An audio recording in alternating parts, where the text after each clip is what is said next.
Evelyn's heart packed slowly, her fingers trembling as she folded a worn sweater and placed it into the old Navy suitcase she'd owned since college. The small New Jersey rental home smelled of cold floorboards and Brandon's stale cologne. Morning light slid through the blinds in thin, harsh stripes, almost like the world outside was watching her fall apart. Brandon Colwood leaned against the doorway, arms crossed, a smirk carved across his face like he was enjoying a private comedy show. His voice dripped with ridicule as he sipped from a half-empty bottle of cheap beer, even though it was barely 9 in the morning. "So that's it?" he laughed. "You're really leaving? With what? 2 shirts and your sad little suitcase? Evelyn, come on, who do you think you are? Nobody wants a woman who hasn't worked in years." She didn't answer. She kept folding. It was the only thing her shaking body could manage. Brandon stepped closer, lowering his voice so it sounded almost intimate. Except the words cut like broken glass. "You think someone's coming to rescue you? You think there's a line of men out there begging to take in damaged goods?" He snorted. "Wake up." Evelyn pressed her lips together, suppressing the sting in her eyes. She'd spent years trying not to cry in front of him. Somewhere along the way, she'd learned that tears only made him crueler. A heavy thud came from upstairs, probably the loose vent knocking again. She flinched anyway, nerves stretched thin after years of walking on eggshells. She zipped her second bag, the noise loud in the tense silence. Brandon laughed even harder. "Look at you. You can't even pack right. You leave your charger behind every time we travel. Honestly, it's embarrassing. You're embarrassing." Her stomach twisted, but she kept moving. She reached under the bed for the binder she'd hidden weeks ago. Documents, emails, screenshots, proof of things she never wanted to believe. Brandon's eyes narrowed when he saw it in her hands. "What's that?" he snapped. "Nothing that belongs to you," she said quietly. His jaw tightened. "You better not be planning anything stupid. Remember whose name is on this house. Remember who pays the bills. You're nothing without me, Evelyn. Nothing." She swallowed hard. For the first time, she didn't feel fear. She felt something else, something small, fragile, but growing. Resolve. She lifted her suitcase. It was heavier than she expected. Maybe because this was the moment she'd secretly rehearsed for years. Maybe because every step felt like walking out of a burning building barefoot, trying not to scream. The neighbor's dog barked outside, followed by muffled voices. Someone slammed a car door. Life was happening everywhere, except inside this house where time seemed frozen.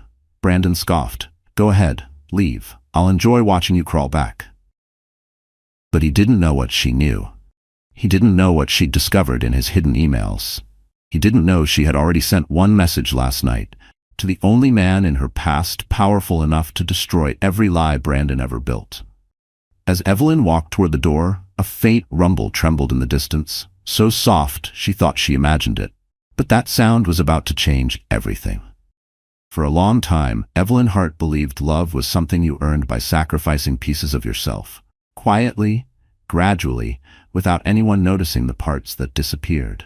She once lived in Manhattan, waking before sunrise to catch the early train, heels clicking across the marble floors of a Park Avenue lobby.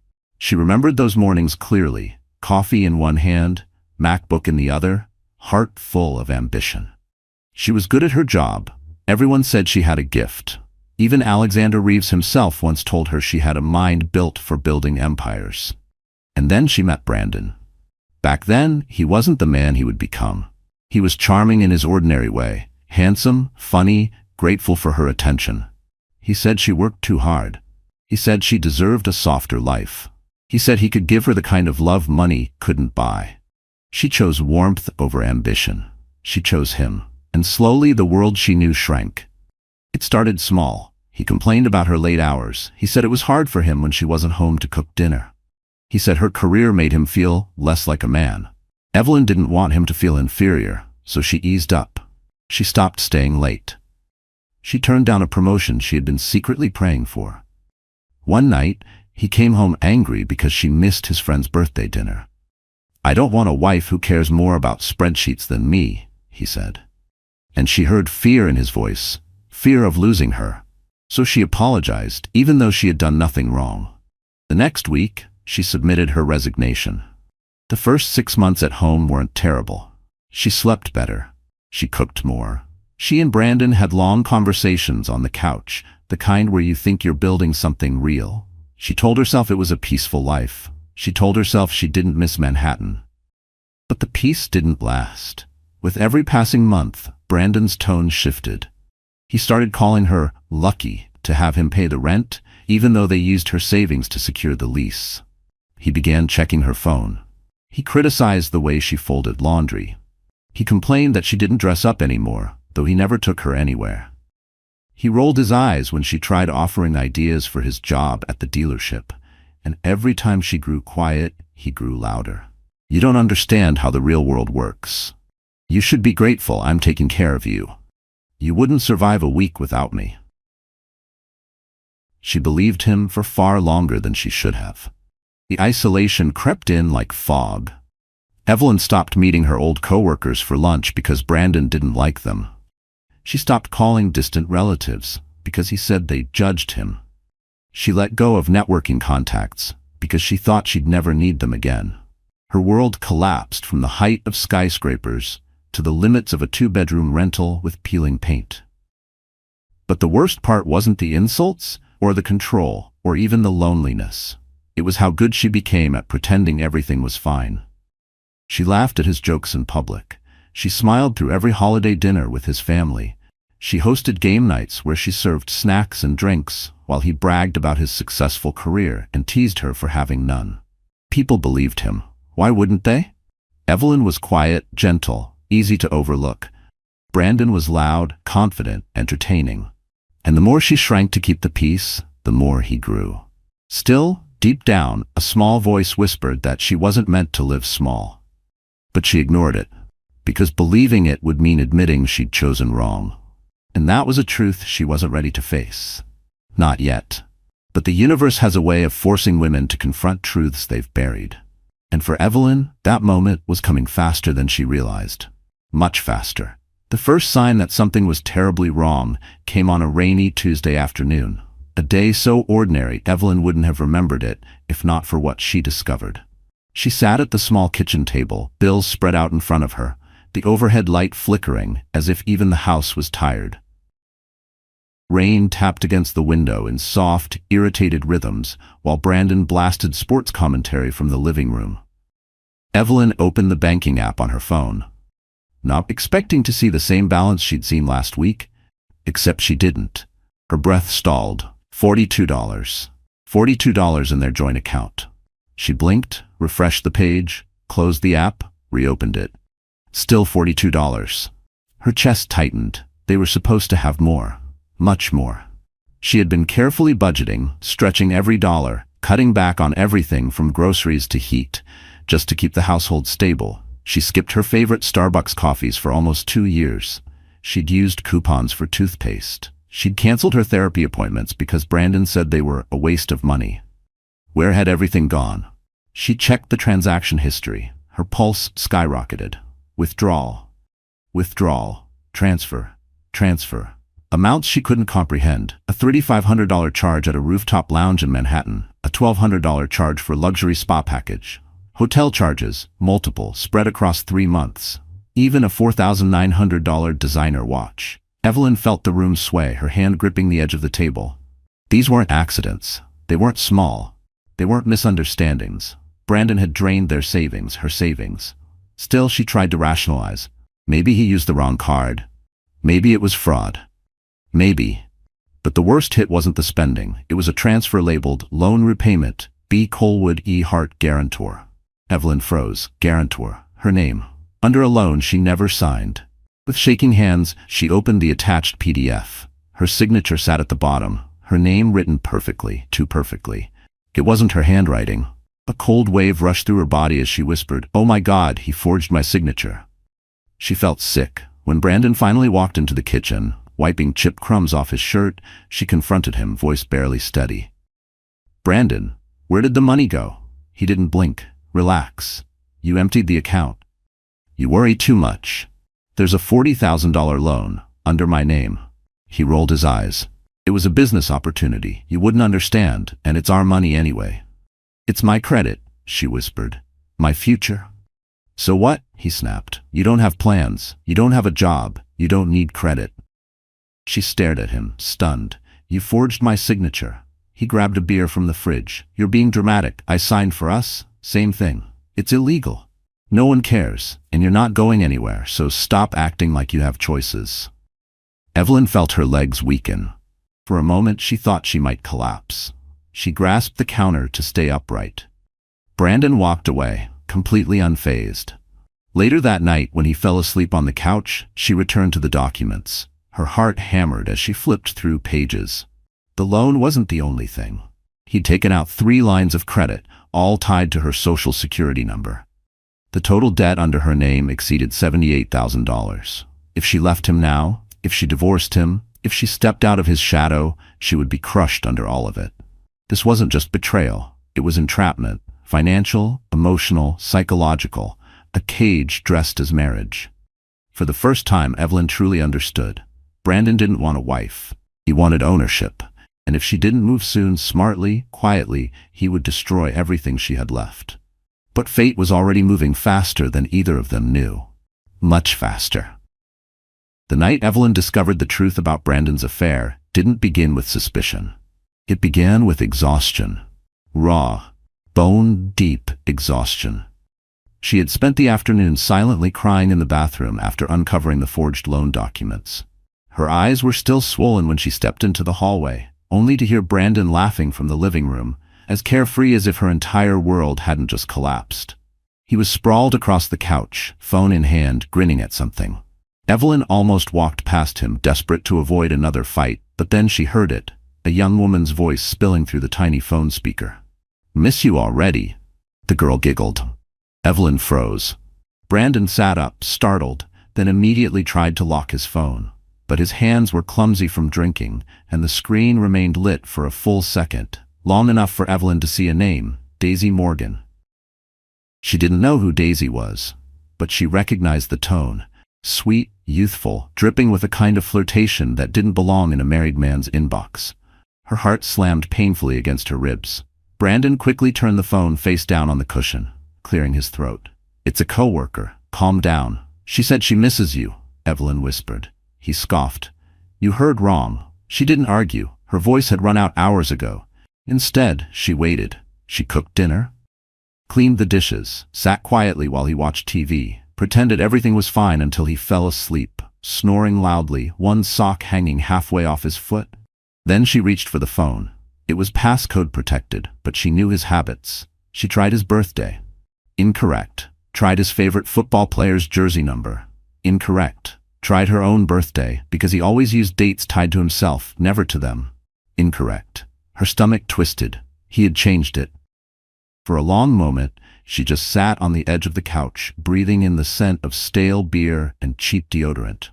She remembered a time when she would have been terrified to touch his phone at all.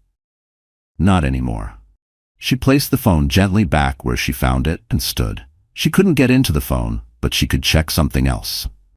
Their phone plan. Her hands shook as she logged into the carrier website.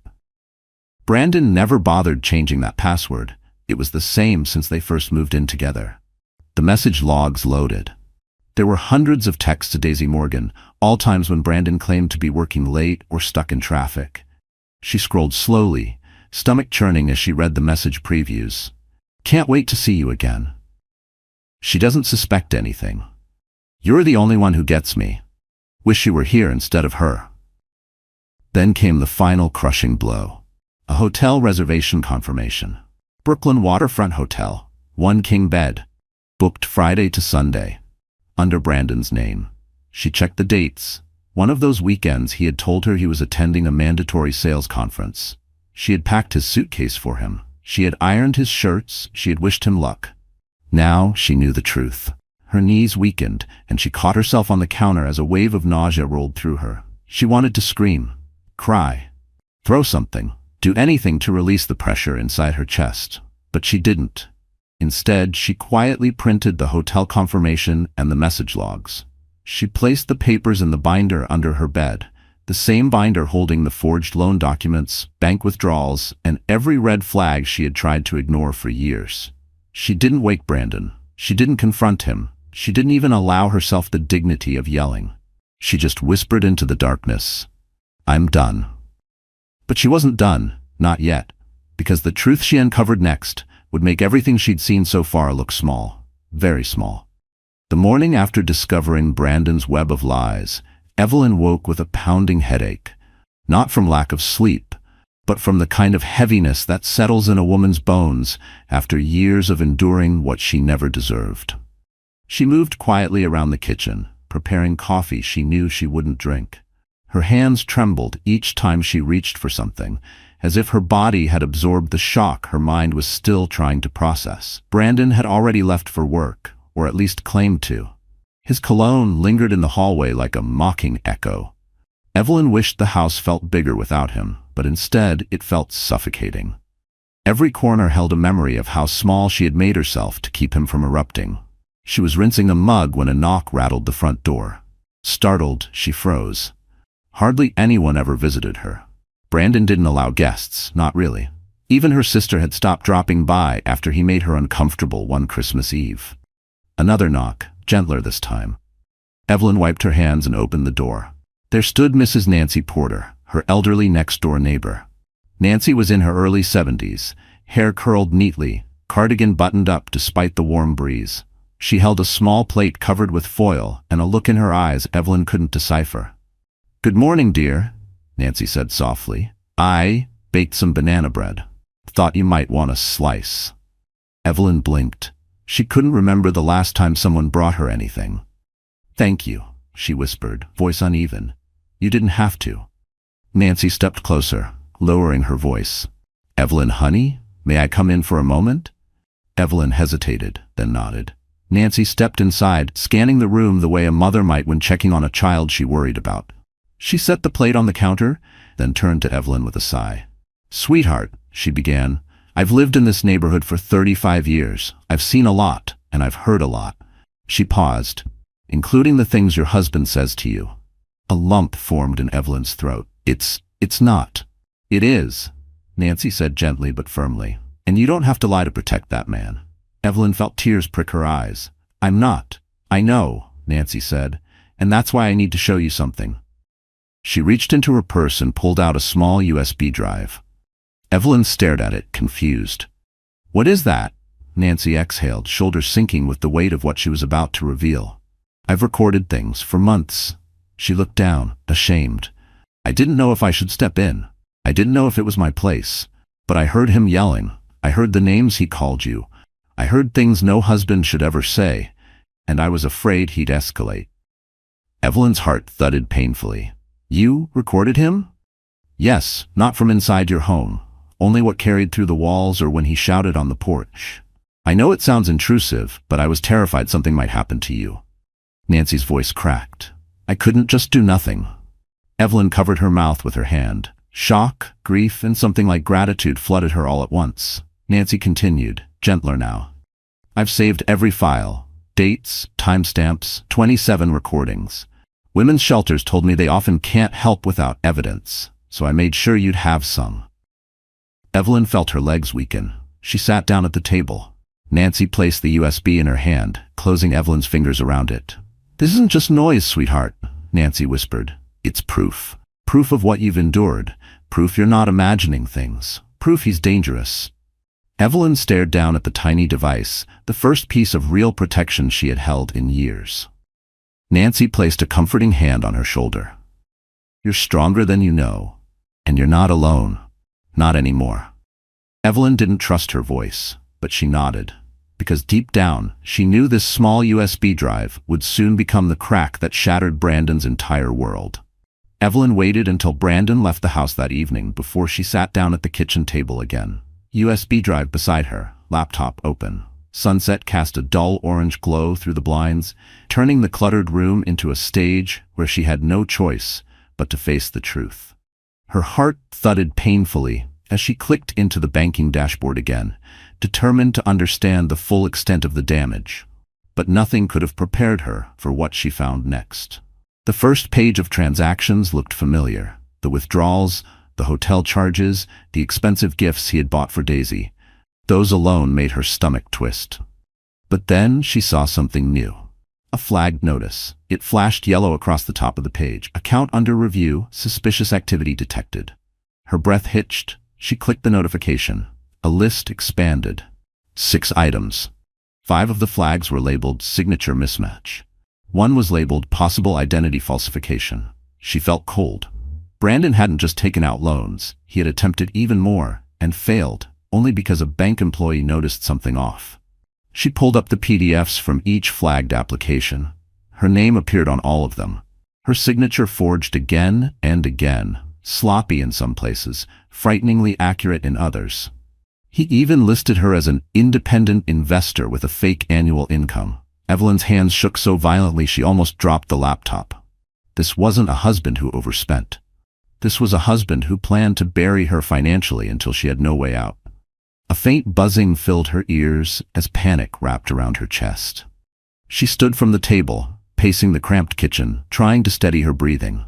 Her therapist once taught her techniques for reducing anxiety, back when she still had insurance, but she hadn't practiced them in years.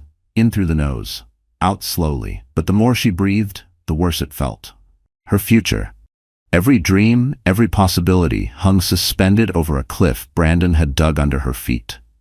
And then her phone buzzed, a text message.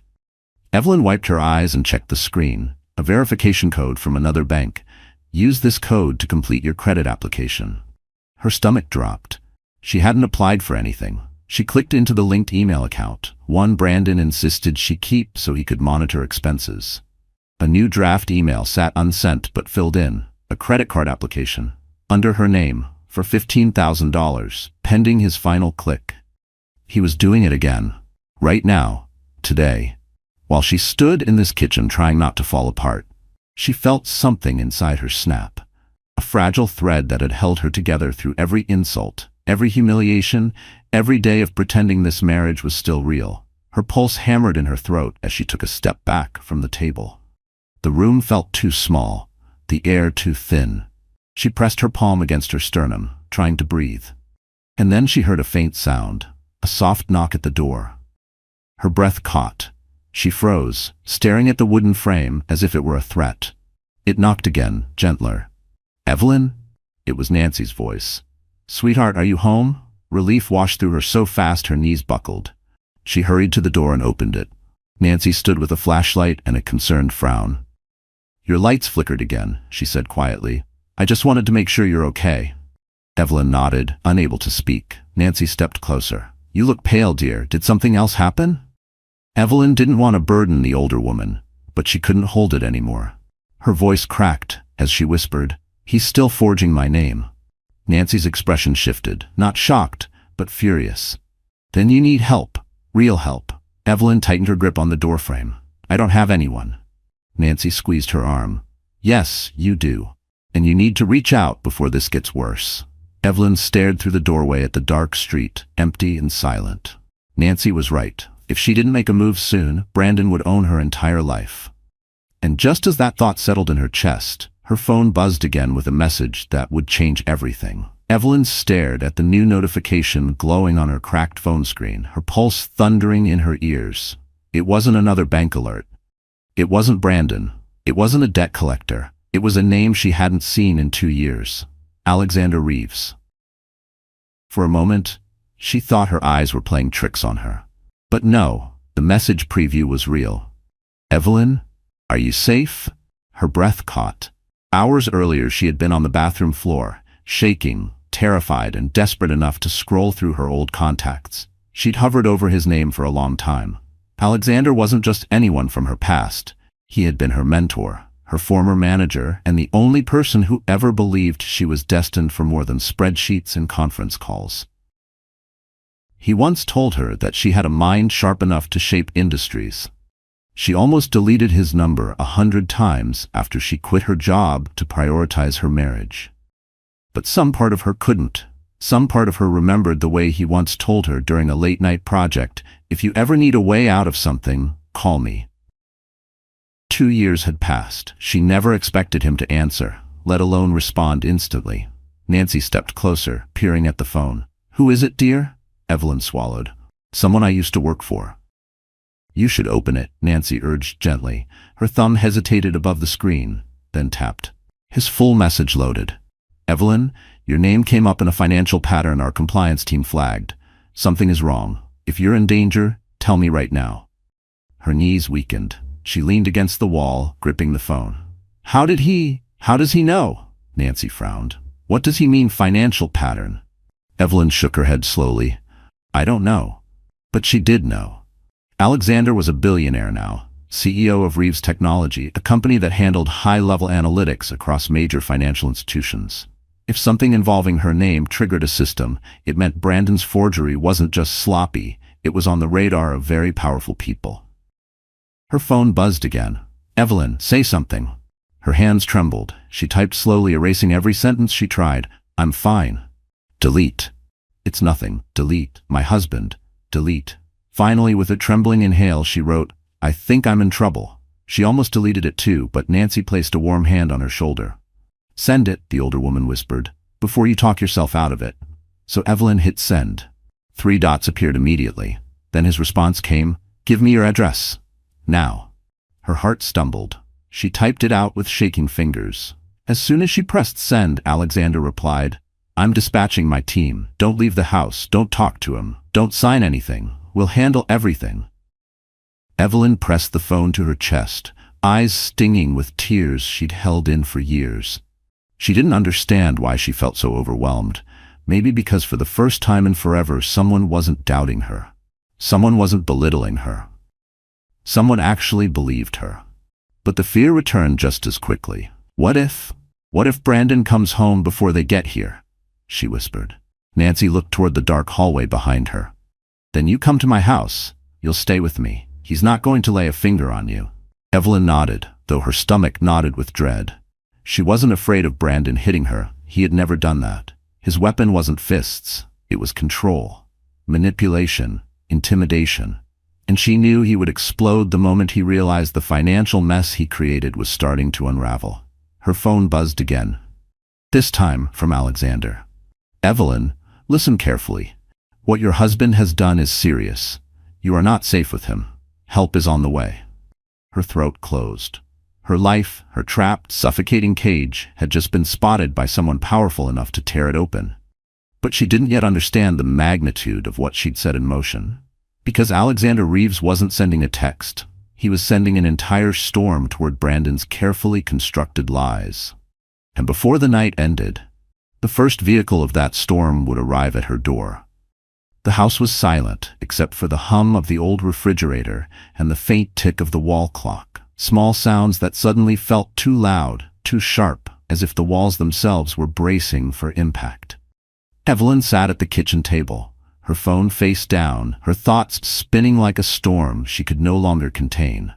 Nancy stayed beside her, knitting needles in hand, but not truly knitting, watching Evelyn with the steady vigilance of someone who had seen far too many women suffer in silence. What time did he say his team would arrive? Nancy asked softly. He didn't, Evelyn whispered. He just said they're on their way. Nancy nodded as if that answer was enough. Then we wait. But waiting was torture. Every passing second invited new fears.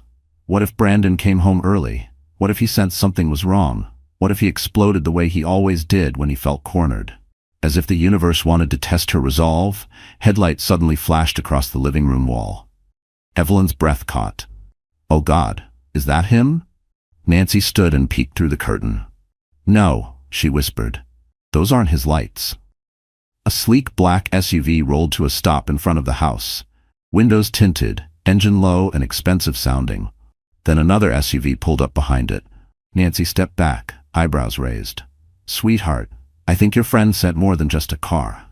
Before Evelyn could respond, 3 figures stepped out of the first vehicle. 2 men in tailored dark suits, and 1 woman with a sleek blazer and a leather briefcase. They didn't move like debt collectors. They didn't move like police. They moved like people who belonged in Manhattan boardrooms and federal hearings. Evelyn's pulse hammered. A firm knock rattled the door. Nancy placed a reassuring hand on her back. It's okay, honey. Go on. With trembling fingers, Evelyn opened the door. The woman at the front offered a calm, professional smile. Mrs. Hart? Yes, Evelyn whispered. I'm Lydia Shaw, Senior Legal Counsel for Reeves Technology. Evelyn's breath hitched. Reeves Technology, Alexander's company. She felt her chest tighten with disbelief. Lydia continued, her voice steady but urgent.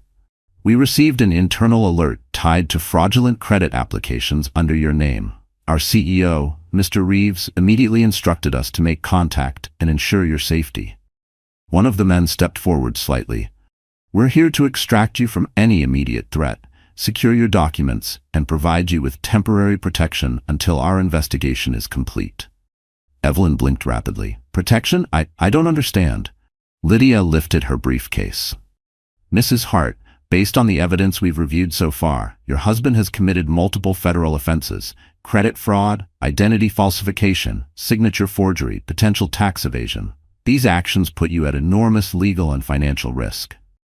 Nancy let out a quiet gasp. Evelyn felt the floor tilt beneath her. Lydia lowered her voice. Mr. Reeves is deeply concerned for your well-being. He asked me to tell you personally. You are not alone. You do not have to handle this yourself. Something inside Evelyn cracked. Not in pain, but in relief. She didn't know her body could still feel. She swallowed hard, gripping the doorframe. I didn't know who else to call, she admitted. You called the right person, Lydia said gently. As if on cue, the second SUV door opened, and another team retrieved secure folders, a portable printer, and a shock-proof case. Lydia continued, we need to collect every document related to your husband's finances, your joint accounts, loan papers, anything he could have used. Once we have it, we'll move you to a protected location. Evelyn's voice trembled. Protected? Like witness protection? In a way, Lydia said. Your husband may react unpredictably when he realizes his actions are being investigated. Our priority is your safety. Nancy let out a proud little huff. I told you someone needed to step in. But Evelyn wasn't fully listening anymore, because for the first time in years, she felt something she thought she lost forever. A lifeline, not a rescue, a chance. Lydia opened her briefcase. Mrs. Hart, shall we begin? Evelyn inhaled shakily, then nodded. The storm had arrived on her doorstep, and Brandon had no idea. A hurricane was forming with his name on every page. The plaza's grand ballroom shimmered beneath 1,000 crystal lights, every chandelier glowing like suspended galaxies. Velvet drapes framed panoramic windows overlooking Central Park, and a soft symphony floated through the air, violins warming up for the charity gala that would gather New York's most influential figures. It was elegance, wealth, power, and a test Evelyn never imagined she'd face. She stood before the floor-length mirror in her suite, heart thundering. The deep sapphire gown hugged her waist, its satin fabric flowing like water each time she took a breath. A stylist, one of Alexander's, had created soft waves through her dark hair, pinned just enough to reveal her neckline. Ma'am, the stylist whispered, stepping back, you look like someone who survived a storm and learned to command the sky afterward. Evelyn swallowed hard. Compliments still felt foreign. A knock. Then Alexander's voice. Evelyn, we're almost ready. Her pulse jumped. He entered, dressed in a black tuxedo, sharp lines, understated elegance, a confidence so subtle it radiated more than any spotlight could. His eyes lifted, and the moment he saw her, he froze. Wow, he said softly. Evelyn, you look incredible. Heat rose in her cheeks. She glanced away, unsure how to hold the weight of his gaze. I wasn't sure I could pull this off. His expression softened. You didn't pull it off, you owned it. They arrived at the gala in a sleek Mercedes S-Class, escorted past velvet ropes and camera flashes. People turned, whispered. Not because she was with Alexander, he always caused a stir, but because there was something magnetic about the woman at his side, something quietly powerful. Inside, the ballroom buzzed with conversations. CEOs, philanthropists, journalists, politicians. Crystal glasses clinked. Waiters passed trays of champagne. A photographer snapped a photo of Alexander with Evelyn before either could protest. She tensed, but Alexander placed a reassuring hand at her back. Tonight isn't about publicity. It's about you standing in a room you were always meant to belong in. She nodded, though nerves fluttered like trapped birds inside her chest. They moved through the crowd, accepting greetings. Many people recognized Alexander. Some recognized Evelyn from the viral clip. They offered her soft smiles, sympathetic nods, encouragement she didn't expect. Then someone else entered the ballroom, someone who wasn't invited. Brandon. He wore an ill-fitting suit, hair combed too aggressively, desperation clinging to him like sweat. His eyes scanned the room until they landed on Evelyn, radiant, confident, alive. His jaw tightened. Rage twisted across his face. He charged forward. Alexander sensed the shift in the room before Evelyn did. His hand slid protectively to her waist. "Stay close to me," he murmured. Brandon shoved past a server, nearly knocking over a tray of champagne. People gasped. A security guard stepped forward, but Brandon pushed ahead. "Evelyn!" he barked. Every head turned. Evelyn's breath caught. Brandon reached them, face flushed, eyes wild. "How dare you show your face here with him?" Alexander stepped between them instantly. "You need to leave." "Shut up," Brandon snapped. "This is between me and my wife." Alexander corrected coolly. "And she doesn't want to speak to you," Brandon sneered. "She's using you. All of this is an act. She stole my files, my accounts. She's manipulating you." Evelyn felt the old instinct, to shrink, to lower her gaze, to apologize for something she didn't do. Her hands trembled, her throat tightened, but then she saw her reflection in a nearby mirror. The gown, the poise, the woman she was becoming. She stepped out from behind Alexander. Brandon blinked. He wasn't expecting that. Her voice was calm. "You forged my signature. You drained my savings. You cheated on me. You tried to destroy my future. You hurt me in every way a man can hurt a woman without leaving a bruise." Whispers rippled across the ballroom. Brandon's face twisted. That's not." "And now the authorities know," she continued. "Your company knows. Your mistress knows. The whole internet knows." Alexander stood proudly behind her, silent and strong. Brandon sputtered. "You can't do this to me." She met his gaze with a steady calm that shook him more than anger ever could. "I didn't do this to you," she said softly. "You did it to yourself." Security stepped forward. "Sir, you need to leave." Brandon lunged, one last desperate grasp for control. But someone grabbed his arm, a soft, bitter voice. "Don't touch her." Brandon spun. Daisy. Her eyes were cold, her expression hollowed by consequences she didn't think would find her. And then she said the words that shattered him. "I told the investigators everything." Brandon's face drained of color. Security seized him, dragging him toward the exit as cameras flashed, capturing the fall of a man who thought he could bury the woman he underestimated. Evelyn watched him go, not with hatred, with closure. Real, irreversible closure. And Alexander whispered in her ear, "Welcome back to your life, Evelyn." The ballroom slowly dissolved behind Evelyn as she stepped onto the wide terrace overlooking Central Park. The night air was cool, carrying the scent of distant rain and the faint hum of the city below. Soft lights traced the terrace railings, casting a warm golden glow across the stone floor. Inside, the gala continued, music swelling, glasses clinking. But out here, everything felt still. Her hands trembled, not from fear, but from the flood of emotions she had kept locked up for years. Brandon being dragged out, Daisy turning against him, the whispers, the cameras. It was all too much. She leaned against the railing and closed her eyes, taking a shaky breath. "I thought I'd find you here."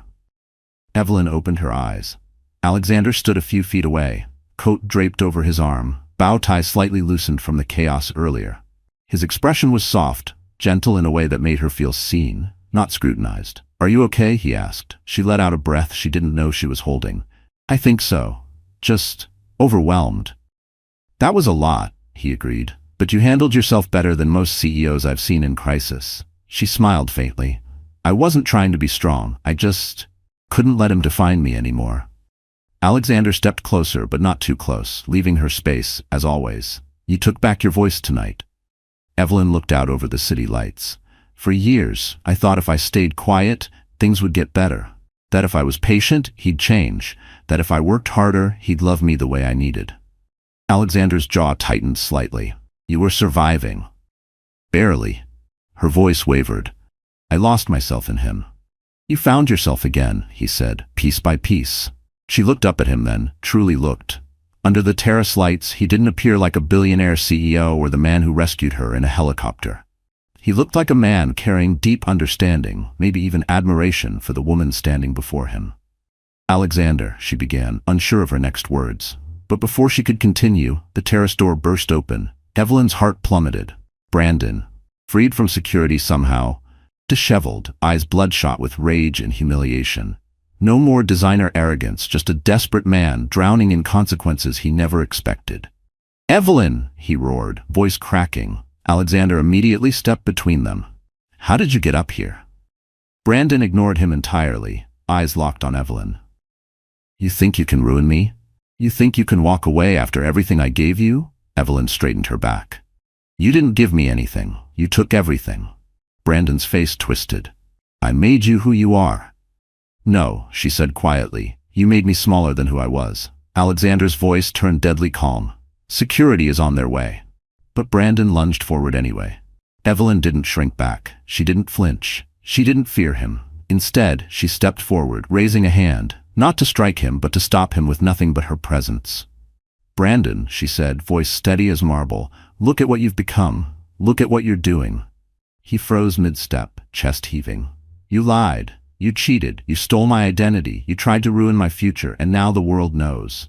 Her voice softened, not with pity, but with finality. This is the part where you accept that the consequences belong to you. Brandon's breath stuttered, fury shifting into something emptier. Something defeated.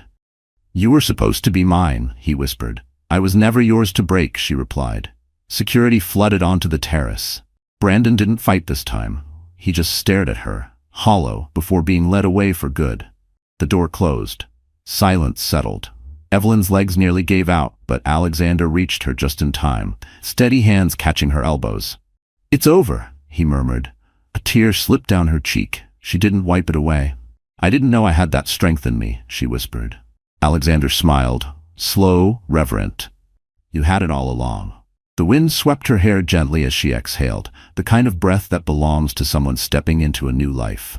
The city sparkled beneath them, a world reborn, and she finally understood. She hadn't just survived Brandon. She had defeated him, not with revenge, not with cruelty, but with truth. Pure, undeniable truth. And next came the life she deserved. 2 days after the gala, after Brandon was removed from the premises and formally taken into custody for questioning, Evelyn found herself in the passenger seat of Alexander's SUV. The city faded behind them, skyscrapers shrinking into the horizon as the vehicle swept along the highway toward the coast. Trees lined the winding road, sun filtering through branches like soft gold. Evelyn watched the shifting landscape quietly, her hands folded in her lap. Where are we going? She asked, though the calm in her voice surprised even her. Alexander glanced over, a small smile tugging at his lips.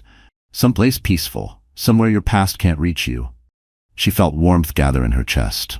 Is this business related? No, he said, voice gentler than she'd ever heard it. This is for you. The air changed as they entered the Hamptons, fresh, salty, carrying whispers of ocean waves even miles before the water came into view.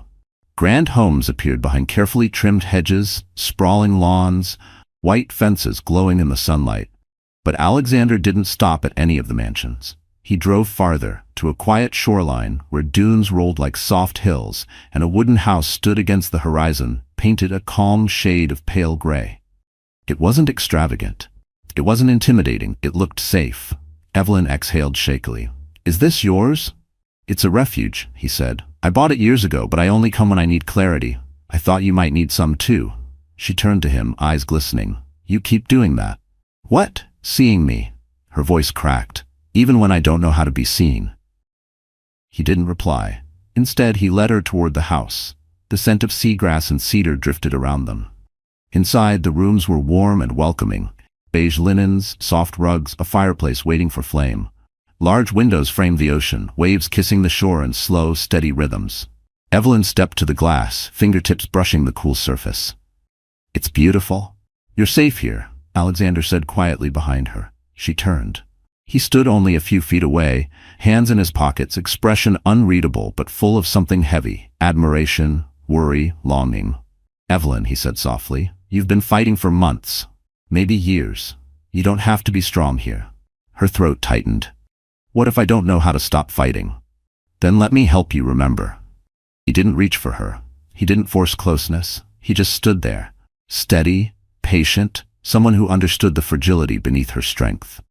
She walked to the couch and sat, pulling her knees up slightly.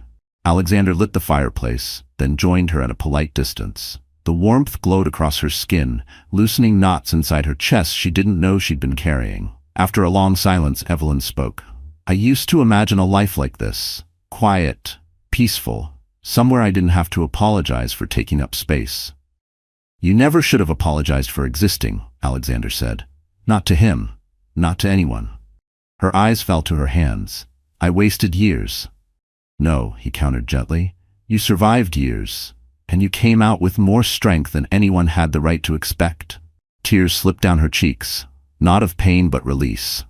Alexander reached into a drawer and handed her a small leather notebook. This is where I write ideas, he said. Dreams. Reminders. Maybe it's time you wrote yours. She traced the cover with trembling fingers. Dreams, she whispered. I forgot I used to have those. He gave a soft smile. Start with one. She opened the notebook. The first page was blank, pure white, waiting.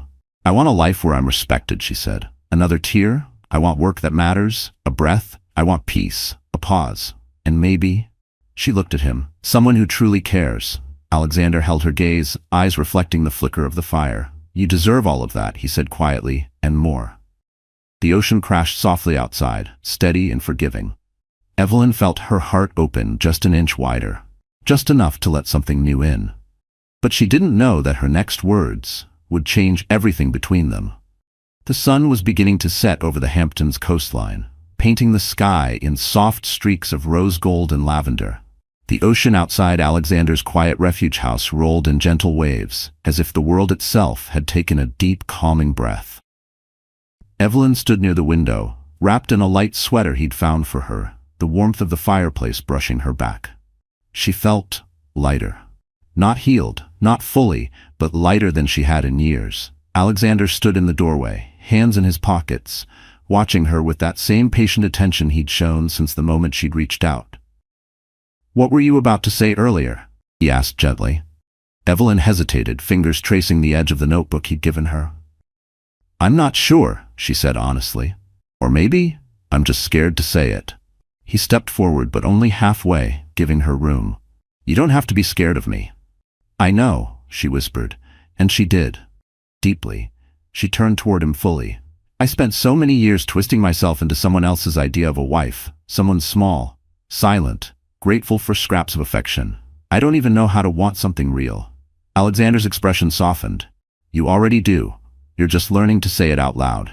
Her breath trembled. I want a life where I'm not afraid, a life where my voice matters, where I can grow instead of shrink. You will, he said. You already are. And maybe, she paused again, gathering courage like fragile glass in her hands. Maybe I want to share that life with someone who sees me for who I am, who doesn't want to control me, who doesn't break me when I'm vulnerable. He took a slow, measured step closer. Evelyn. Her heart pounded. I'm not asking for anything now, she said quickly. I'm not ready. I know that, but I need you to know that. Tears welled in her eyes. You gave me back my voice, my work, my safety, my sense of worth. And I don't know if that's love or just the beginning of something. But it's real. Silence. Heavy, tender, electric. Alexander's jaw tightened, not with frustration but with emotion he was clearly trying to hold steady. He reached out slowly, giving her time to move, to choose. She didn't move away. He brushed a single tear from her cheek with the back of his fingers. Evelyn, I've admired your strength since the day you walked into my office years ago with your ideas and your stubborn brilliance. But now, after everything you've survived, he shook his head softly. I don't want your gratitude. I don't want your dependency. I want your truth. Whatever it is, whatever it becomes. Her breath caught. And if that truth becomes you? A faint smile touched his lips, warm, disarming. Then I'll be here, when you're ready. Her chest tightened, but not painfully, beautifully, like a heart learning to beat again. He stepped back, not pushing, not demanding, just giving space. And somehow that made her step forward. Alexander, she whispered, taking his hand gently, thank you for not rushing me, for not expecting anything, for letting me choose. He lifted her hand to his lips but didn't kiss it, just held it there, close. Choice is something you were denied for too long. Now it belongs to you again. A soft knock echoed from the entrance. One of Alexander's assistants stood there. Sir, the DA's office just called. They filed charges. Brandon is being held without bail. Evelyn inhaled sharply. Justice, not vengeance. Not anger. Justice. It didn't erase the past, but it freed her future. When the assistant left, Evelyn leaned against the doorway, letting the weight of it settle. Tears slipped down her face, this time not from fear but relief. "It's over," she whispered. Alexander moved beside her, close enough for warmth but not possession. "It's the end of one story," he said softly, "and the beginning of whatever you choose next." Evelyn turned to him. The ocean wind brushed through the open window, carrying a sense of possibility she'd never imagined she'd feel again. "I choose me," she said firmly. "And when you're ready," he replied, voice warm enough to melt the last shards of her old life, "I hope you'll choose more." She smiled, really smiled. For the first time in years, the future wasn't something to fear. It was something to build, something to embrace, something she might even share with a man who had shown her what respect and love truly looked like. As the last rays of sunlight kissed the water, Evelyn closed her eyes and breathed deeply. Her story wasn't ending, it was finally beginning. So that's it, the story has come to an end. And if you are still here, listening until this very moment, then something in Evelyn's journey must have touched your heart in a way only truth can. Maybe you saw a piece of yourself in her silence, or in her courage. Maybe you've survived something you never talked about. Maybe you're learning, just like she did, that walking away isn't weakness, it's the beginning of choosing yourself. The Stoics used to say, you have power over your mind, not outside events. Real strength begins there. Evelyn's story reminds us that healing starts when we stop shrinking for people who cannot love us right. And as Marcus Aurelius wrote, the impediment to action advances action. What stands in the way becomes the way. Her suffering didn't break her, it delivered her to a better version of herself. So, my wonderful friend watching this, if her story stirred something in you, don't ignore it. You deserve peace, you deserve respect, you deserve a life where your voice matters. And if this journey moved you even a little, please like, share, and subscribe to the channel, because somewhere out there, another person needs to hear a story that reminds them of their worth. Just like this one reminded you. The sun had barely risen when the neighborhood began to stir with whispers. It started as a low vibration, so faint Evelyn thought it was her imagination. She stood outside with Lydia and the legal team, clutching the small binder of evidence to her chest. Nancy hovered protectively nearby, arms crossed, watching every passing car like it might be Brandon. The morning air was cold enough to sting her lungs. Dew clung to the grass, glittering under the pale light. Evelyn's nerves tightened with every second. Lydia had said someone else was coming. A final layer of transport, she called it, but she never said what kind of transport. The ground vibrated again, this time stronger. Nancy frowned. Is that a... Before she could finish, a powerful gust of air whipped through the street. Leaves scattered. A trash bin toppled over. Dogs began barking up and down the block. Then the unmistakable sound filled the sky. Thump, thump, thump, a deep, thunderous rhythm that made Evelyn's breath freeze. Lydia stepped forward, raising her voice above the growing roar. That would be our extraction. Evelyn's eyes widened. Extraction? I thought you meant a car. Lydia gave a small, restrained smile. Mr. Reeves doesn't take chances. A helicopter, sleek, obsidian black, with the Reeves Technology emblem near the cockpit, appeared over the rooftops, cutting through the sky like something out of a movie. It descended slowly, its blades slicing the air with violent precision. Curtains flew open all along the street. Porch doors swung wide. Neighbors poured out with phones raised, filming, gasping. "Good Lord," Nancy whispered, clutching her sweater. The helicopter hovered over the empty lot behind the row of houses, blasting wind across the entire street. Evelyn shielded her face as dust and leaves swirled around her. The rotors thundered louder, rattling windows, shaking the ground. People gathered along the sidewalks, wide-eyed, whispering, recording. Is that for her? Who is she? What's happening? She leaving her husband? Is that a billionaire's helicopter? And then, there he was. The side door slid open, and Alexander Reeves stepped out. He didn't look like a billionaire stepping off a private aircraft. He looked like a man with a mission. Dark suit, white shirt, no tie. His expression focused, controlled. But the second his eyes landed on Evelyn, everything in his posture softened. Evelyn felt her breath catch in her throat. He leapt down from the helicopter stairs as if the whipping wind didn't touch him. 2 security agents followed, scanning the area with practiced precision. Lydia stepped aside, allowing him a clear path. Alexander approached her slowly, the noise around them dimming in Evelyn's ears until all she could hear was her own heartbeat. "Evelyn," he said, voice steady despite the chaos, "you're safe now." Safe. The word cracked something open inside her, but Brandon's voice cut through the moment like a blade. "What the hell is going on?" He stormed out of the house wearing yesterday's wrinkled shirt, hair sticking up, eyes wild with confusion. Cameras whipped toward him instantly. Alexander didn't flinch. He simply stepped in front of Evelyn, shielding her without even thinking. Lydia turned sharply. "Mr. Colwood, please stay back." Brandon ignored her completely. "Why is there a helicopter? Why are these people here? Evelyn, what did you do?" He lunged forward. Nancy jumped. The neighbors gasped. A security agent stepped between them, solid as a wall. "Back up, sir. Do not approach her." Brandon's face twisted in rage. "You can't take my wife." Alexander's expression hardened, cold, sharp. "Your wife is leaving of her own free will, and you will not speak to her like that again." Brandon scoffed. "Who do you think you are?" Alexander didn't raise his voice. He didn't have to. "I'm the man who is going to make sure she gets her life back." Cameras flashed. Gasps rippled through the street. Evelyn swallowed hard, tears filling her eyes, not from fear but from the shock of being defended so fiercely, so publicly for the first time in years. Alexander extended his hand to her. "Let's go," he said softly. "You don't ever have to come back here." Evelyn hesitated only 1 second. Then she placed her hand in his. Together, they walked toward the helicopter as the entire neighborhood watched in stunned silence. Brandon called after her one last time, but his voice was drowned out by the rising roar of the blades. Because at that moment, Evelyn Hart was finally rising above everything that once tried to break her. The moment Evelyn stepped into the helicopter, the world outside blurred into a whirlwind of wind, dust, and distant shouting. The rotors thundered above her, vibrating through her bones, but inside the cabin it felt strangely calm. Dim lights, leather seats, the faint scent of cedar and jet fuel. A place built for decisions far bigger than the life she'd been living.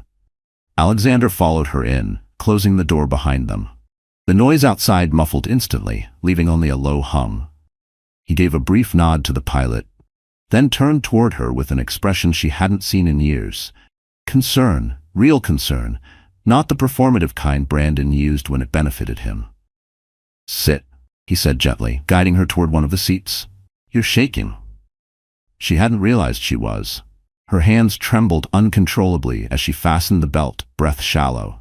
Everything happening felt impossible, like she'd stepped out of her life and into someone else's movie.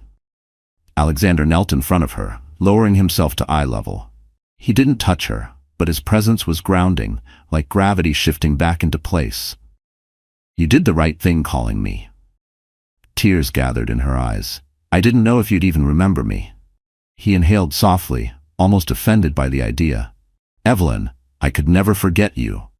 The helicopter lifted off the ground, rising above the tiny New Jersey neighborhood that had been her cage. Evelyn glanced out the window. The street grew smaller, the houses shrinking into little squares. She saw Brandon on the pavement, looking up, shouting something that was swallowed by the roar of the blades. It was the first time she'd ever seen him look powerless, and the sight stunned her. Alexander followed her gaze. "He won't be able to touch you again," he said quietly. "Not financially, not legally, not emotionally." She swallowed hard. "He forged my name on so many things. I don't know how to fix any of it. That's why we're here." His voice was calm, unwavering. "My legal team is already pulling the full history of every account tied to your name. They'll trace every forged document. You won't carry his debt. You won't carry his crimes." Evelyn closed her eyes, letting the words sink in. Freedom felt foreign, like a language she once knew but hadn't spoken in years. He continued, softer now. "You never should have been in that house, not with a man who used your loyalty as leverage." She opened her eyes, meeting his. "Why did you come yourself? You could have just sent someone." Alexander held her gaze for a long moment. "Because when someone like you reaches out, you show up. That's what decent people do." Her breath caught. No one had said anything like that to her in so long. The helicopter veered left, Manhattan's skyline emerging through the morning haze, glass towers catching the sunrise, the city pulsing with life. It looked like a memory she'd buried, now rising from the fog. "You're taking me to the city?" she asked. For now, he said, you'll be staying in one of my secured penthouses, temporary until we sort everything out. A penthouse? She echoed, overwhelmed. He gave a faint smile. Think of it as a safe place to breathe. Evelyn exhaled shakily. The skyline shimmered underneath them, a glittering reminder of the life she once dreamed of, and the person she once was, a person she might still be. Alexander stood and sat across from her, fastening his own belt. Once we land, we'll go over everything at your pace. No pressure, no rush. What if I fall apart? She whispered. His eyes softened. Then you fall apart, and we'll help you stand back up. The helicopter cut through the clouds toward Manhattan, sunlight reflecting off its windows. Down below, Brandon's world was crumbling. Up here, Evelyn's was finally beginning, and fate was about to give her far more than freedom. It was preparing her for a comeback no one, especially Brandon, ever saw coming. The helicopter touched down on a private rooftop in Midtown, its skids settling onto polished steel with a gentle thud. As the blades slowed, Evelyn felt her heartbeat slowly sink with the diminishing roar, like her body was trying to catch up with everything happening around her. When the door opened, crisp Manhattan air rushed in, cool, sharp, electric. She hadn't breathed this air in years. Alexander stepped out first, offering his hand. She hesitated only 1 second before taking it. His grip was steady, reassuring. He led her across the rooftop toward a private elevator already waiting with its doors open. The moment they stepped inside, the elevator descended smoothly, soundless except for faint city vibrations humming beneath them. Evelyn stared at the floor numbers ticking down. Her reflection in the mirrored walls startled her, a woman standing on the edge of collapse and rebirth at the same time. I know this is overwhelming, Alexander said, watching her gently. But you're about to learn the truth about everything he's been doing. Her voice cracked. I'm afraid of the truth. That's because you're used to living in someone else's version of it, he said softly. Now you get your own. The doors opened into a sleek, glass-walled conference room inside Reeves Technology headquarters. The Manhattan skyline stretched behind it, towering and glittering like a cathedral of ambition. A long table sat in the center, and around it, waiting, were 4 members of Alexander's legal and financial intelligence team. They rose when she entered. Mrs. Hart, one of them said respectfully, we've been analyzing the activity tied to your identity. There's something you need to see. Evelyn sat, fingers twisting nervously. The lead investigator, a man named Carter Hale, clicked a remote. A screen brightened, displaying a timeline of Brandon's actions. Carter spoke carefully. Your husband didn't begin forging your name recently. He started 18 months ago. Evelyn's stomach dropped. What? Carter nodded. We traced the earliest forged signature to a small loan he took out to cover gambling losses. That loan snowballed into bigger ones when he started living beyond his means. Hotel weekends, designer watches, luxury dinners. Another investigator, a woman named Priya, pulled up additional files. Based on the pattern, Brandon wasn't acting alone at first. Someone advised him how to manipulate the system. Evelyn blinked. Who? Priya pressed a button. A photo appeared on the screen. Daisy Morgan. Evelyn felt her jaw loosen. His mistress? Priya nodded. She worked part-time at a financial services kiosk before joining his dealership. She has a history of assisting clients with bypassing identification checks. We believe she taught Brandon how to forge your documents. Evelyn felt cold all over. Betrayal layered upon betrayal. But that wasn't the worst part. Carter clicked again, revealing another screen highlighting red flags. Mr. Colwood didn't just forge loans. He attempted to create an offshore account under your name. Evelyn's breath halted. Why? What for? Alexander leaned forward, voice low but controlled. To prepare for divorce. Silence stabbed the room. Alexander's eyes locked onto hers, steady, unwavering. He planned to leave you broke, Evelyn. Completely. He wanted you legally responsible for his debts. Her throat tightened painfully. The truth she had dreaded was worse than she dared imagine. Carter continued. He also claimed on one of the applications that you had a pending inheritance of $200,000. That's fraud of a serious to federal level. Evelyn shook her head, tears brimming. I don't have anyone. There is no inheritance. We know, Priya said. That's why it's criminal. Alexander reached across the table, resting his hand lightly near hers, not touching, just close enough to anchor her. Everything he's done is unraveling, and it ends here. She swallowed, voice trembling. What happens next? Carter answered. We're preparing a full report for federal authorities, but first, we need you protected. Once Brandon realizes we're building a case, he may panic. Men like him often do. Evelyn's pulse spiked. He'll come after me. Alexander shook his head. He won't get close. I'll make sure of that. The room fell into a heavy silence. Then Priya added gently, there's one more thing. We discovered an email draft Brandon wrote to Daisy last week. She clicked. Words appeared across the screen, cold, calculated. Once I get her signature on the last form, I'll be free. She'll be ruined, but who cares? She's been dead weight for years. Evelyn covered her mouth with shaking hands. The team said nothing. She didn't need them to. The message was clear. Brandon hadn't just wanted her dependent. He wanted her destroyed. Slowly, painfully, irrevocably. And now, the investigation was about to turn everything he built against him.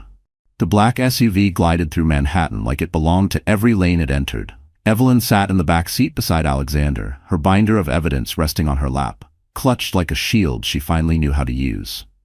The city outside moved in glittering streaks. Fifth Avenue boutiques glowing like constellations, morning commuters rushing past, yellow cabs honking in chaotic harmony. It felt unreal. 2 days ago she was clipping coupons and reheating leftover pasta.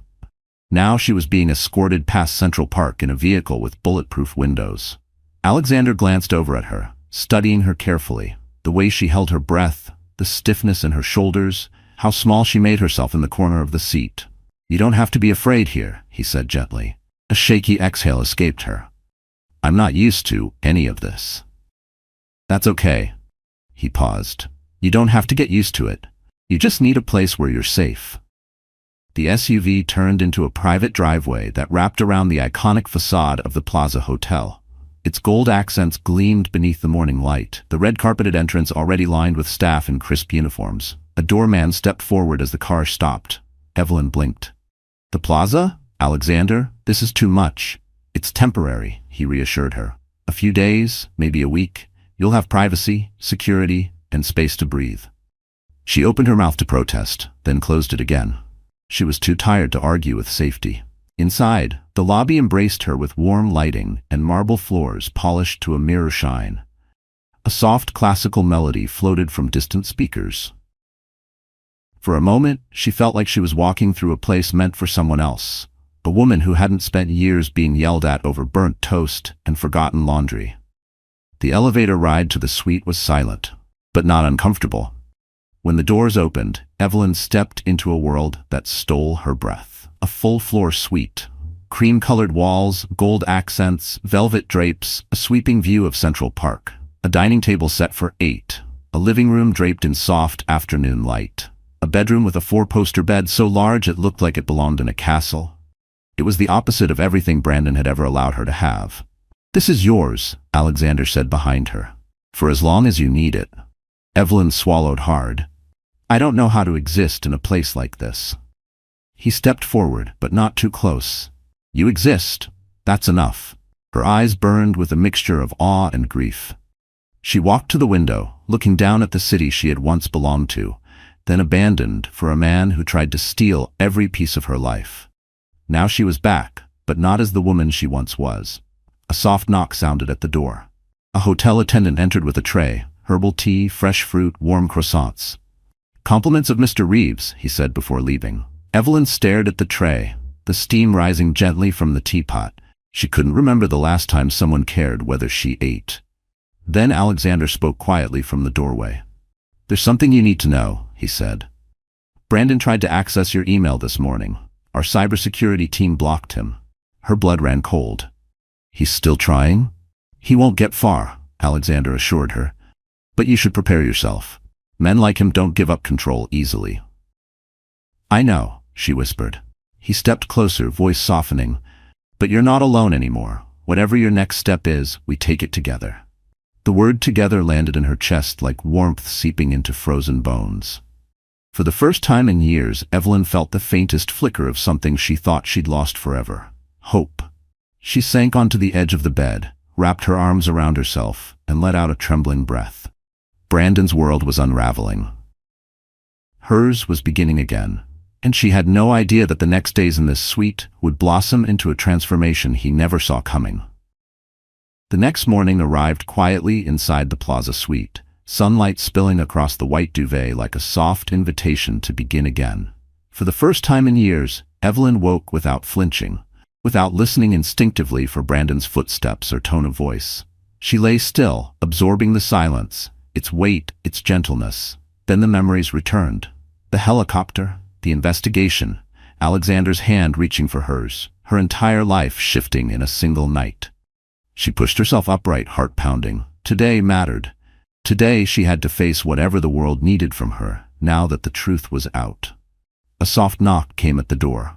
"Evelyn?" Alexander's voice carried through gently, never intrusive. "May I come in?" She hesitated, old habits, but then said, "Yes." He entered, dressed in a crisp navy suit, holding a slim MacBook Pro and a stack of printed files. He wasn't smiling, exactly, but there was something warm in his eyes, a steadiness that felt strangely like home. "I thought," he said, placing the items on the small dining table, "it might be time to let you see what you can still do." She blinked. "You mean work?" "I mean," he corrected softly, "remind yourself who you were before someone convinced you to shrink." Her stomach tightened with something between dread and longing. He opened the laptop. A dashboard loaded. Numbers, charts, financial patterns. Her old world. The language she once spoke fluently. "I want your perspective on this company," he said, sliding a folder toward her. "A small retail brand. They're drowning. But I think they have potential." She shook her head. "Alexander, I haven't worked in 2 years. And," he pulled out a chair for her, "talent doesn't evaporate, it waits." Her breath trembled, but she sat. At first her fingers hovered uncertainly over the trackpad. She clicked one tab, then another. Her heartbeat synced with the rhythm of shifting data. She leaned closer. Her mind began to make connections, patterns she used to detect instantly. She didn't even realize she was working until Alexander spoke. "Evelyn," he murmured, "you're glowing." Heat rose to her cheeks. She hadn't heard that word, not sincerely, in years. She cleared her throat. "Their overhead is killing them. Their supply chain is inefficient, and their marketing is a mess. But they do have loyal repeat customers." Her mind accelerated, old instincts taking over. If they streamline their distribution and pivot toward digital, they could triple their retention rate. Alexander's lips curved slowly. "That's what I thought." She looked up sharply. "You already knew? I wanted to see if you still had the instinct." He leaned back, arms crossed, admiration unmistakable. "You do." A warm shock ran through her chest. She hadn't realized how badly she needed someone, anyone, to acknowledge her ability again. "All right," he said, tapping the folder. "Then we'll call this your first consulting assignment, if you want it." Evelyn swallowed hard. "If I want it?" "Alexander, I don't even know who I am anymore." He met her eyes carefully. "Then let's rediscover her, one step at a time." She looked back at the screen, its glowing graphs reflecting against her face. She recognized the feeling rising inside her, strength. The kind that had been smothered under Brandon's voice for years. She whispered, almost to herself, "I remember this part of me." "Good," he said softly, "because the world needs her back." Her phone buzzed suddenly, an email from the legal team. She opened it. A document attached, a draft of her formal separation from Brandon, and a note, "We have enough evidence to protect you. You're ready when you are."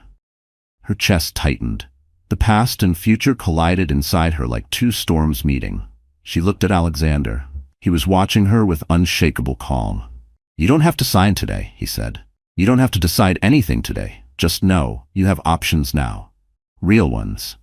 Evelyn nodded slowly, gripping the edge of the laptop. She wasn't just safe. She was capable, valuable, alive.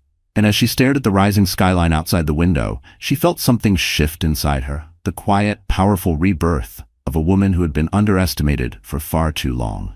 Evelyn didn't expect the world to find out. She didn't expect strangers to learn her name, her story, or the humiliation she endured. But the universe has a strange way of exposing the truth, especially when a woman has been silenced for far too long. It began on a quiet Tuesday afternoon. She was in the Plaza suite, reviewing documents for her first consulting assignment. Alexander had stepped out for a meeting, leaving her with Earl Grey tea, soft classical music, and, unexpectedly, peace. For the first time in years, her mind felt sharp, focused. She almost forgot how good it felt to be competent. Then her phone dinged. A message from Nancy. "Sweetheart, are you seeing what's happening online?" Evelyn frowned and opened Twitter. The first thing she saw was a video with more than 300,000 views. Title: Wife tries to leave abusive husband and a billionaire comes to get her. Her stomach dropped. She clicked. The video opened with the rumbling sound of the helicopter descending over the quiet suburban street. Neighbors could be heard shouting in shock. Dust flew everywhere. The camera panned shakily toward her front porch. Toward her, standing with her suitcase, hair whipping around her face. Then Brandon appeared in the frame, disheveled and screaming. "What the hell is going on? Evelyn, get inside! Now!" The crowd gasped in the background. Evelyn felt her throat tighten as she watched herself on screen. Small, scared, but standing her ground. Then the helicopter door opened. Alexander stepped out, calm, controlled, handsome in a way that radiated authority. Someone in the video yelled, "Oh my God, that's Alexander Reeves!" The comments below exploded. But the video wasn't done. It caught Brandon trying to shove past security, screaming, "You can't take my wife! She's nothing without me!" Even through the grainy footage, the cruelty in his voice was unmistakable. Evelyn felt physically sick. Then came the moment that made social media erupt. Alexander stepping in front of her, protecting her with nothing but his body and a steady glare. And his voice, captured perfectly. "Your wife is leaving on her own. Don't speak to her like that again." The final shot was Evelyn taking Alexander's hand, walking toward the helicopter as the entire neighborhood watched. The clip ended. The view count ticked upward by the second. Evelyn's hand covered her mouth as she scrolled through thousands of comments. She deserves better. This man risked his life savings and her credit? Arrest him. That billionaire showed more love in a minute than her husband did in years. I hope she wins everything in the divorce. Some comments dissected Brandon's behavior. Others praised Alexander. Many simply said, "Run, Evelyn, run." Her chest tightened, emotions crashing everywhere. Humiliation, disbelief, relief, gratitude. Then the news headlines started rolling in. Local man melts down as wife is escorted by Reeves tech helicopter. Abusive husband exposed in viral video. Is Alexander Reeves rescuing a former employee? Her hands shook. This wasn't just a video, it was a wildfire. The phone buzzed again, this time with a call from Lydia, the lead attorney. "Evelyn, don't panic," Lydia said immediately. "The video works in your favor." "How? Everyone knows. Everyone's watching." "Exactly," Lydia replied. "Public opinion is on your side. More importantly, several financial institutions reached out after seeing your name trending. They're now cooperating with our investigation." Evelyn blinked. "You mean I'm credible?" "You were always credible," Lydia said, "but now the world sees it too." Tears welled in Evelyn's eyes. After the call, she set the phone down and stared out the window at Central Park. The city moved below her like a living ocean, fast, loud, bright. Her story was no longer hidden, her suffering was no longer secret.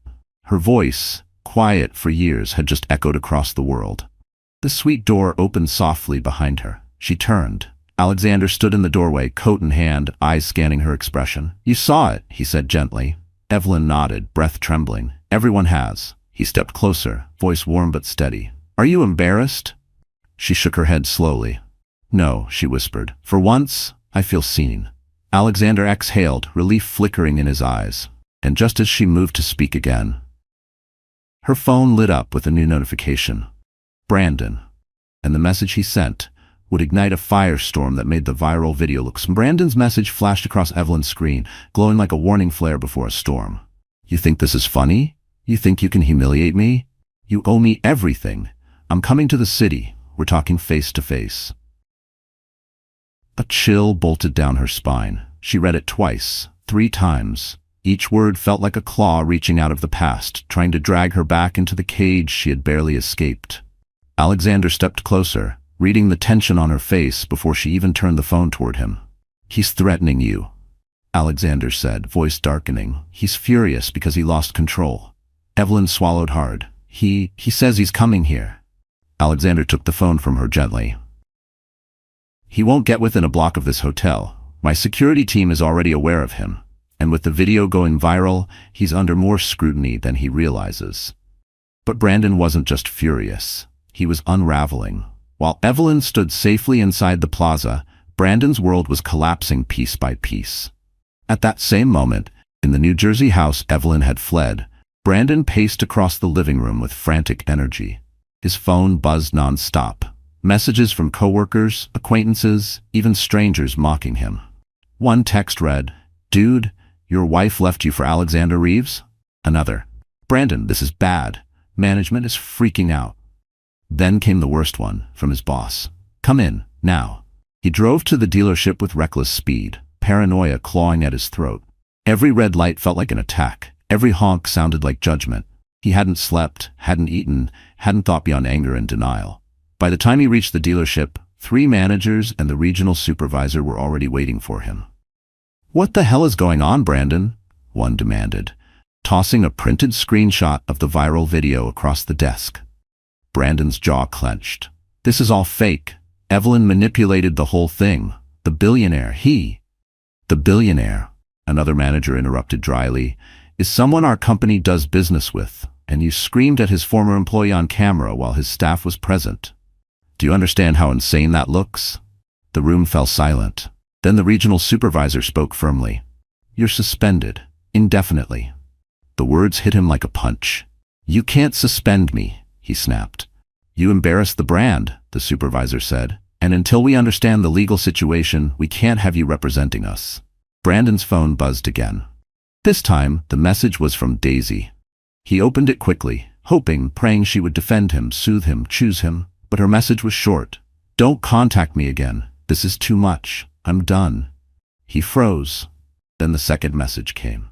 "And my dad saw the video. He knows everything. He's furious. I'm leaving town for a while." Brandon's chest tightened, breath hitching in panic. His affair was gone. His coworkers laughed behind his back. His job was slipping.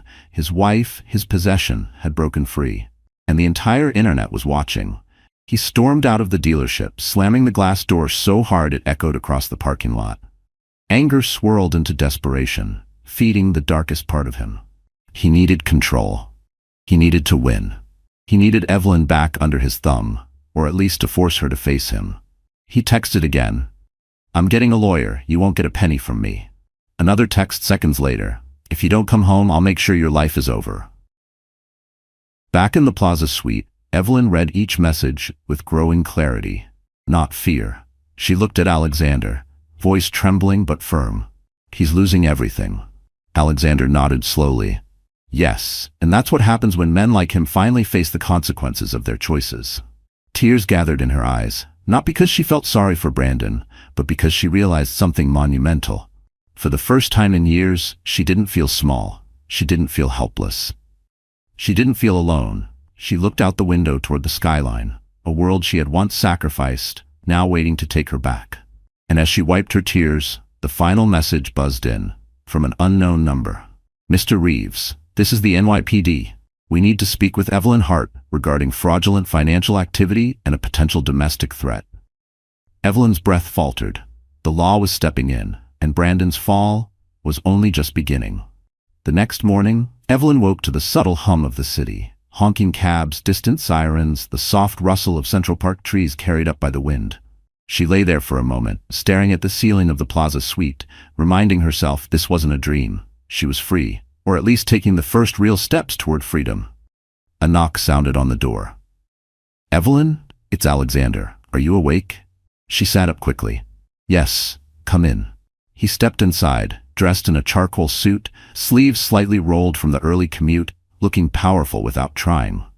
But what struck her wasn't his presence, it was the warm expression he wore, one that said he trusted her. "Ready?" he asked. "For what?" she breathed, already nervous. "For your first strategy session. I need you with me in the boardroom today." Her stomach fluttered. "You need me?" He nodded firmly. "You have insights my team doesn't, and I want them to see that." Evelyn felt something rare warm her chest. Pride. But also fear. "What if I'm not ready?" "You are," he said. "You just don't remember how capable you are." An hour later, the elevator doors opened into the high-rise headquarters of Reeves Technology. The boardroom was a sweeping glass chamber overlooking Manhattan, the Hudson River glinting like silver, skyscrapers slicing the sky. Executives in tailored suits filled the room, murmuring to one another, shuffling documents. When they noticed Evelyn beside Alexander, the whispering paused. Alexander cleared his throat. "Everyone, this is Evelyn Hart. She'll be consulting with us." A few curious looks, a few polite nods, some skeptical glances. Evelyn's pulse hammered, but Alexander didn't move away from her. His presence was solid, grounding. He gestured for her to take the seat beside him, one typically reserved for a senior executive. A symbolic gesture, one that didn't go unnoticed. Carter, the financial investigator, stood at the front. "Today we're reviewing the failing lifestyle company you analyzed yesterday." Evelyn tensed. She hadn't realized he would share her notes. Carter clicked the remote. Graphs appeared on the large screen. Mrs. Hart identified 3 core issues: supply chain fragmentation, inefficient overhead allocation, and poor digital outreach. The executives murmured again, leaning forward. Alexander turned to her. "Evelyn, would you walk them through your recommendations?" Her breath caught. She froze. But then she met his eyes. He wasn't testing her. He believed in her. And a woman who has been believed in becomes dangerous, in the best way. Evelyn stood, smoothing her blazer with trembling hands. She faced the boardroom. The skyline glowed behind her like a crown. She took a deep breath. Then she spoke. At first her voice wavered, but as she moved through the data, charts, market gaps, strategic pivots, something shifted. Her tones steadied, her shoulders straightened, her confidence resurfaced like sunlight breaking through clouds. Executives began nodding. A few took notes. Carter smiled knowingly. By the time she finished, the room was silent. Then applause. Soft at first, then growing. Alexander's eyes didn't leave her. He wasn't smiling because she impressed the room. He looked proud because she remembered herself. One woman at the table raised her hand. "Mrs. Hart, have you ever considered returning to full-time strategy work? You're exceptionally strong."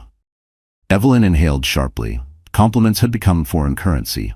"I haven't thought that far," Alexander interrupted, voice smooth. "She will think about it. For now, she's consulting exclusively with us." The woman nodded, impressed. As the meeting ended, executives approached Evelyn one by one, shaking her hand, complimenting her analysis, asking if she'd join future sessions. When the final person left, the room quieted.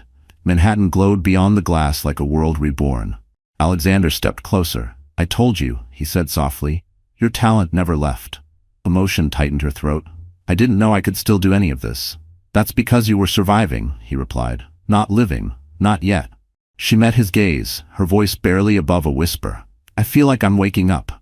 "You are," Alexander said, his tone warm, almost tender. "And the world is finally seeing the real you." But before she could respond, her phone buzzed. A message from her lawyer. "Brandon has officially filed a legal complaint to stop the separation. He's claiming you committed fraud." Evelyn's heart dropped. Her rebirth was real, but the fight was far from over.